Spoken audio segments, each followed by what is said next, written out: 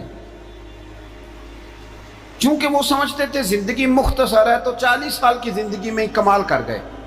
اور دوسرا، حضرت عمر بن عبدالعزیز نے ہر وقت ایک چیز اپنے ذہن میں رکھی کہ مجھے اللہ کے سامنے کھڑے ہونا ہے، اور وَلِمَنْ خَافَ مَقَامَ رَبِّهِ جَنَّتَانِ، جو رب کے سامنے کھڑے ہونے سے ڈرتا ہے رب اسے 2 جنتیں عطا کرتا ہے۔ تو لہٰذا یہ 2 باتیں ہمیشہ ذہن میں رکھیں، یہ اتنا بناؤ سنگار، ہر وقت اپنے آپ کو سجانا، گھر سنوانا، گاڑی، یہ وہ، اتنا اس چکر میں نہ پڑیں، اور دوسرا ایک ذہن بنائیں کہ دنیا سے ہم لوگوں کو جانا ہے۔ آخر دعوانا الحمدللہ رب